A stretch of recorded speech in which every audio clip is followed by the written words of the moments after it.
The best thing I have decided to do today is to let you all have my highly coveted red velvet oil based recipe free of charge. Come, let me show you how I achieve it.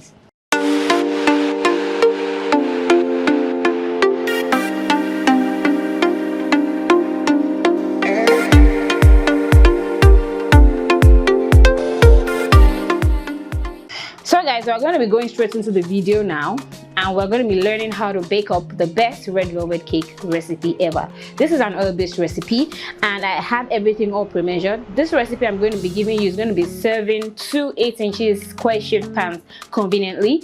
You can decide to have the recipe or decide to keep to this measurements. I will be dropping this recipe and the measurements in the description box for easy access, and I'd also urge you to not forget to subscribe to this YouTube channel so that we can continue to build a thriving network here where we can learn and unlearn together. So we'll go straight into the business of the day now, and that is for me to just list out the ingredients, not with their measurements. You get it in the description. We're going to be working with granulated sugar here. We're going to be working with room temperature eggs here. We're going to be working with buttermilk. I don't buy store-bought buttermilk, so I always have my substitute done basically by adding white vinegar into evaporated milk. I've said that over and over in my videos, so you can always check other videos for reference sake.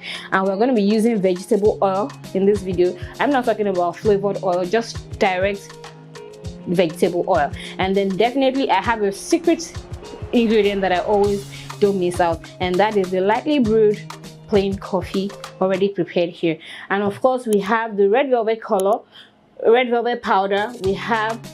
There's this special recipe I have here, which is basically some color and some water and some other ingredients, and it always serves as the base for the red velvet cake to give it that good color and to ensure that it doesn't have brown patches once it's well baked together. Additional white vinegar, and then of course the vanilla flavor. We're working with baking soda, baking powder, and then salt. Remember, it's an oil-based recipe, so there's going to be room for salt to give it the necessary taste it needs. So at this point, and of course I'm going to be working with all-purpose flour already pre-sieved and ready. So the next thing I'm going to be doing now is just to throw in every other dry ingredient into the flour. I just added the baking powder, I'm adding the baking soda, I'm adding the salt, particular order, and then I just simply sieve this through in. All right, to get rid of any sort of lumps like this and throw that away. And then what I just do is give it a quick whisk to make sure it's all well incorporated before I add it into the batter. This recipe is very okay to use with a stand mixer, but for the purpose of this class I'm going to be teaching you with my hand mixer, because I realized that a lot of people will be able to work with a hand mixer even if they do not have a stand mixer yet. So I'm working with a whole lot of people here, so we are working with the hand mixer now. It's going to give you the same result as it would if you're working with a stand mixer. And note that this particular recipe doesn't need you to pre-sieve, or rather doesn't need you to sieve out the batter once done. Be rest assured that once you follow the steps according to how I teach it, you wouldn't have any lumps that you'd be scared of having left as a deposit in your cake batter. Because I personally feel like when you sift out the batter, it aerates it and some components might reduce, and I personally want everything in their original form. So it's a basic process of going in with the wet ingredients first and then going in with the dry ingredients at the end. I don't alternate milk. And the next thing I'm going to be doing now, guys, is I will be adding the powder, the red velvet powder, into the buttermilk. And the reason for that is I could choose to add it to the flour, but I'd add it into the milk, and that is because I want it to be activated with the liquid, so that at the point when I'm pouring it into the batter, the color is already getting well defined, as against if I had to add it to the dry ingredients. So what I'm going to do now, I'm going to take a few minutes to get this well combined in to make sure it is lump free. It's going to take a few minutes, but that's what it is. So I just deliberately didn't do this behind camera because I wanted you to see the exact way I achieve it, so I don't hold back anything. So I think we're fine now. The color is already activated, and then I would go ahead to start up with the mixing process. So I go in with the sugar, the granulated sugar, all at once, going with that. Go in with the vegetable oil, all in one single stretch. Okay, I remember to get my palette knife. So, and then at this point you're going to first incorporate the sugar and the vegetable oil together for a few seconds before you go ahead to add up the eggs. So we have that coming on.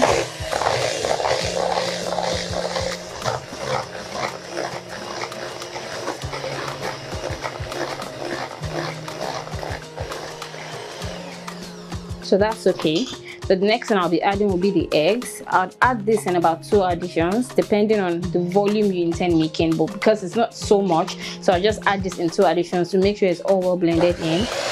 And I go in with the first addition. Just let it blend in briefly. And then just before it's all blended in, you add up the second addition into it. Alright, something like this. That's it. So at this point now, I'm going to be going in with the vanilla flavor. The vanilla flavor is the flavor that's going to enhance the cake. So I'm going in with the vanilla flavor in one single stretch. And then I just mix that in very briefly as well. Next thing I'm going in with is the red velvet color base.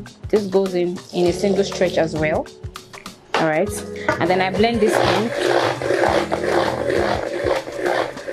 So at this point, interestingly, the batter already looks like it's light pink, but we are not done. So by the time we add up all these ones, you know, it just gets the actual red velvet color that we're looking for. You know, that vibe.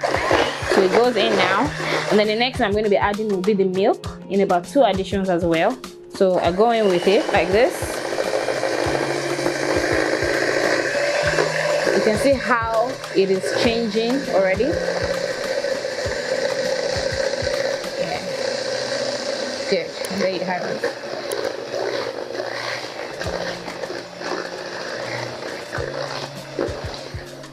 So at this point, before I add up the coffee, what I do is I don't beat in the coffee, I stir it in because I don't want it to get too tampered with if there's anything like that. So I always pour the coffee into the bowl of the red. And this is just simply because I want to make sure that I get out all the red as much as possible. It's not like anything. And what I do at that point is at the point I'm adding this, that's the same point I'm adding the additional white vinegar. So I will be pouring this in, but I wouldn't be using the mixer again until I pour the first batch of flour. So this goes in as well, which is the white vinegar. And so because I don't have my spatula in hand, so I just mix this manually. Note that I'm not turning on the mixer. I'm just trying to manually incorporate it all in, and that's it. And then I start adding the dry ingredients in 3 additions. So this is going to be the first addition. The first addition in no particular order really. Just make sure that it all goes in 3 times. So I mix this in. Okay, sorry.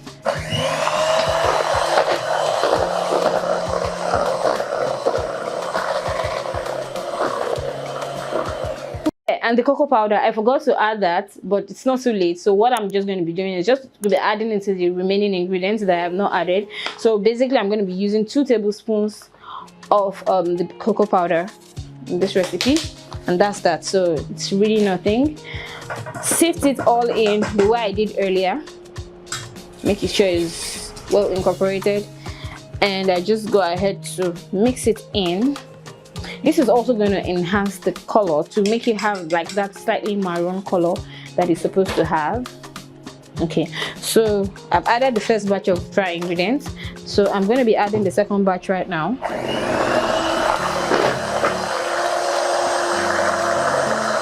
And I will still have some left, so we keep going.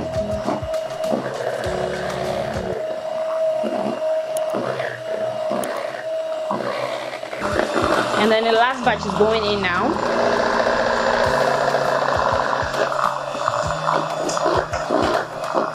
So at this point, what I'm just trying to do is to get everything well incorporated. As you see, look at the vibrant red color it has. And I will be turning it up very slightly or briefly to scrape the sides to make sure that every dry part is all well blended in. This is what it looks like. Okay, So give it a very quick mix again for the next like 10 seconds, and our batter is ready. So our batter is ready now. So what I will be doing at this point is to get this out. So then I set it aside, and at this point, and guys, don't forget to preheat your oven to the gas mark of 180 degrees before you start up this process, because basically the process is very straightforward. What takes a bit of time is how you measure it out. But once you are done measuring, what you need to do is make sure you preheat your oven, because your oven has to have a considerable amount of heat trapped in before you pop your cake in, to ensure that it gets that initial rise in it without having it not desirable. So the pans have been prepared prior to time, and necessarily you don't always line my pans when it's my oil-based cakes, as long as I oil with the butter and then dust off with flour. So these are the two pans I'm going to be distributing the batter into. So this is a very ideal measurement or quantity if you want to work with slices, or if you want to work with, you know, layered cakes. You're conveniently going to have two cake pans from this batter. So this is what the result looks like. If you see closely, you see that we have no lumps inside of it. We have nothing inside. It is well smooth and well mixed in. And now I'll be pouring this in. Ideally, if I were to bake this for my clients, I always scale my cake batters to make sure they're very adequate. So I know that from experience, from previous experience, this one pan takes about 1,100 grams, and this pan takes the same quantity. So I'm just going to be eyeballing today, all right, because it's just for teaching purposes, and I would make sure that it's as evenly distributed as possible. So this is it right here. Okay, and then I would be repeating the process with the second one. Okay, and I think we're good like this. And yes, I would be making a sample bit that would show you what the result is like once it's ready.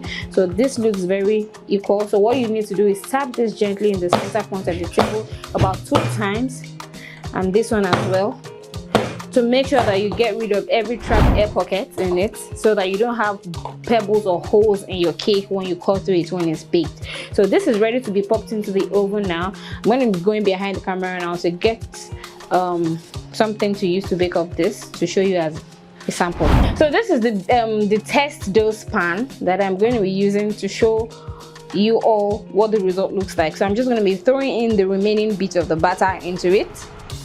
I'm not going to be pouring this to be filled up, because you always have to leave room for the rising of the cake. Remember, it has raising agents inside of it, so halfway through is just fine. Okay, so that's what we're doing now.